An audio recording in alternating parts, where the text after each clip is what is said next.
കേന്ദ്ര സർക്കാർ നയങ്ങൾക്കെതിരെ സംയുക്ത ട്രേഡ് യൂണിയൻ സമിതിയുടെ 24 മണിക്കൂർ അഖിലേന്ത്യാ പണിമുടക്ക് പുരോഗമിക്കുന്നു. അർദ്ധരാത്രി ആരംഭിച്ച പണിമുടക്ക് ഇന്ന് രാത്രി 12 വരെയാണ്.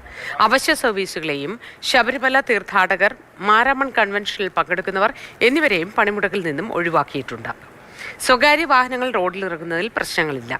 ശ്യാംപ്രസാദ് ഉത്തമനും ഇന്ദുലേഖ രേണുവും കൊച്ചിയിൽ നിന്നും തിരുവനന്തപുരത്ത് നിന്നും വിവരങ്ങളുമായി നമുക്കൊപ്പം ചേരുന്നുണ്ട്. ആദ്യം ശ്യാംപ്രസാദിലേക്ക്. ശ്യാം, കൊച്ചിയിൽ എങ്ങനെയാണ് സ്ഥിതിഗതികൾ? പണിമുടക്ക് എത്രത്തോളം ബാധിച്ചിട്ടുണ്ട് ജനങ്ങളെ?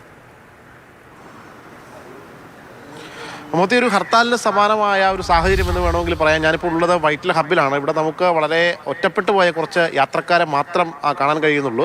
സാധാരണഗതിയിൽ രാവിലെ ഇവിടെ നല്ല തിരക്കും മറ്റുമൊക്കെ ഉള്ളതാണ്. പക്ഷേ പ്രൈവറ്റ് ബസ്സുകളൊന്നും തന്നെ ഓടിയിട്ടില്ല. നിലവിൽ ഏകദേശം രാവിലെയോടുകൂടി 4 KSRTC ബസ്സുകൾ സർവീസ് നടത്തിയെന്നാണ് ഈ KSRTC അധികൃതരിൽ നിന്നും മനസ്സിലാക്കാൻ കഴിഞ്ഞത്. ഇവിടെ വലിയ രീതിയിൽ സമരക്കാരും മറ്റുമൊന്നും തന്നെയില്ല. പക്ഷേ തൊട്ടപ്പുറത്ത് 1-2 യാത്രക്കാരും മറ്റുമൊക്കെ ഉണ്ട്. ഈ ഫോർട്ട് കൊച്ചിയിലേക്ക് പോകാനുള്ള ആളുകളെയൊക്കെ ഇവിടെ നിന്ന് നേരെ പിന്നീട് മെട്രോ കയറ്റി തൊട്ടപ്പുറത്തെ വാട്ടർ മെട്രോ വഴി ഫോർട്ട് കൊച്ചിയിലേക്ക് പോകാനുള്ള രീതി അല്ലെങ്കിൽ ആ മാർഗം പറഞ്ഞു കൊടുത്തു.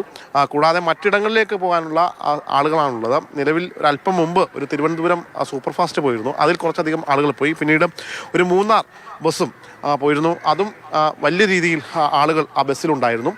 നിലവിലിപ്പോൾ ഒറ്റപ്പെട്ട കുറച്ച് യാത്രക്കാർ മാത്രമാണ് നമുക്ക് ഇവിടെ കാണാൻ കഴിയുന്നത്. അവർ എങ്ങോട്ടേക്ക് പോകാനുള്ളതാണ് എന്നതാണ് നമുക്കറിയേണ്ടത്. എന്തായാലും നമുക്ക് അവരോടൊക്കെ ഒന്ന് ചോദിച്ചു നോക്കാം. എവിടേക്ക് പോകാൻ നിൽക്കുമോ?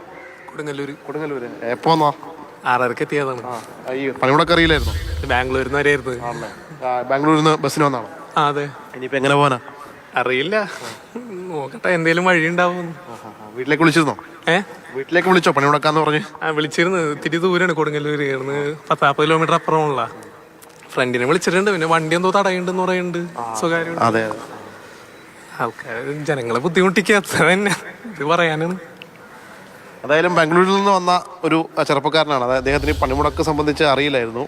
നിലവിലിപ്പോൾ ഈ പണിമുടക്ക് മൂലം എല്ലായിടത്തും വലിയ രീതിയിൽ ഇത്തരത്തിലുള്ള പ്രശ്നങ്ങളുണ്ട്. ഒറ്റപ്പെട്ട യാത്രക്കാരും മറ്റുമൊക്കെ ഉണ്ട്. എവിടെ നിന്നാണ് വരുന്നത്? ഹോസ്പിറ്റലിൽ നിന്നാണ് വരുന്നത്. എങ്ങോട്ടേക്ക് പോവാ? മൂവാറ്റുപുഴ. ബസ് വന്നിട്ടില്ല, പണിമുടക്കാണ്. വീട്ടിലേക്ക് വിളിച്ചോ? വിളിച്ചു. എന്ത് പറഞ്ഞു? വെയിറ്റ് ചെയ്ത് വന്നില്ലെങ്കിൽ വീട്ടിൽ നിന്ന് വരാന്ന് പറഞ്ഞു. അങ്ങനെ അതായത് പല സ്ഥലങ്ങളിൽ നിന്ന് വരുന്നതാണ്. ഇപ്പോൾ ഹോസ്പിറ്റലിൽ വർക്ക് ചെയ്യുന്ന ആളാണ്. തിരികെ പോകാൻ വേണ്ടി എത്തിയതാണ്. പക്ഷേ ബസ് എത്തിയിട്ടില്ല.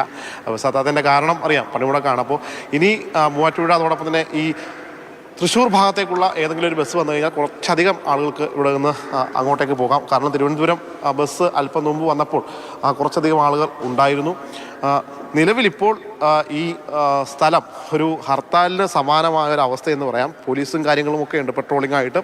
ഇവിടെ മറ്റ് ബസ്സുകൾ ഇവിടെ വന്ന സമയത്ത് ഈ സമരക്കാരോ മറ്റോ ആരും തന്നെ ഉണ്ടായിരുന്നില്ല. അതുകൊണ്ട് തന്നെ വലിയ പ്രതിഷേധങ്ങളൊന്നും തന്നെ ഇല്ലാത്തതിനാൽ തന്നെ ഇവിടെ നിന്ന് ബസ് കടന്നു പോകുന്നുണ്ട്. ഇവിടെ നിന്ന് പോകുന്ന ബസ്സുകൾ മറ്റ് KSRTC സ്റ്റാൻഡുകളിലകത്തേക്ക് കയറി കഴിഞ്ഞാൽ സമരക്കാർ തടയുന്ന ഒരു സാഹചര്യമാണ് എന്നാണ് ഇവിടുത്തെ ജീവനക്കാരിൽ നിന്നും മറ്റുമൊക്കെ മനസ്സിലാക്കാൻ കഴിയുന്നത്. BMS ഒഴികെയുള്ള മറ്റ് സംഘടനകളെല്ലാം തന്നെ ഈ പണിമുടക്കിൽ പങ്കെടുക്കുന്നുണ്ട്. എന്തായാലും ബാങ്കിങ് മേഖലയിലേക്ക് വന്നു കഴിഞ്ഞാൽ ബാങ്കിങ് മേഖലയിലെ SBI പോലീസ് സംരക്ഷണം ഉറപ്പാക്കിക്കൊണ്ട് തുറക്കും എന്ന് പറഞ്ഞിട്ടുണ്ട്. അങ്ങനെ തുറക്കുകയാണ് എങ്കിൽ അത് എങ്ങനെയായിരിക്കും പണിമുടക്ക് തൊഴിലാളി സംഘടനകൾ അതിനെ നേരിടുക എന്നതാണ് ഇനി അറിയേണ്ടത്. ഏകദേശം 10 മണിയോടുകൂടി ബാങ്കിങ് ആ രംഗത്തെ ആ കാര്യങ്ങളൊക്കെ നമുക്ക് അറിയാൻ കഴിയും. പിന്നെ അതോടൊപ്പം തന്നെ കൊച്ചിയെ സംബന്ധിച്ച് കൊച്ചിയിൽ വാട്ടർ മെട്രോയും അതോടൊപ്പം തന്നെ മെട്രോയും ട്രെയിൻ സർവീസും ഉണ്ട്. അതിൽ കുറച്ചധികം ആളുകളും മറ്റുമൊക്കെ വരുന്നുണ്ട്. പക്ഷേ ഈ കടകമ്പോളങ്ങൾ അടഞ്ഞു കിടക്കുന്ന സാഹചര്യമാണുള്ളത്. അതുകൊണ്ട് തന്നെ ഈ മൾട്ടിനാഷണൽ കമ്പനികളിലേക്കും മറ്റുമൊക്കെ പോകാനുള്ള ആളുകളൊക്കെ അവർക്ക് സ്വന്തമായിട്ടുള്ള വാഹനങ്ങളും മറ്റുമൊക്കെ ഉണ്ട്. അങ്ങനെ വന്ന് പോകുന്നുണ്ട്. അങ്ങനെ വലിയ രീതിയിൽ സ്വകാര്യ വാഹനങ്ങളെ തടയുന്ന ഒരു സാഹചര്യം നിലവിൽ കൊച്ചിയിലില്ല.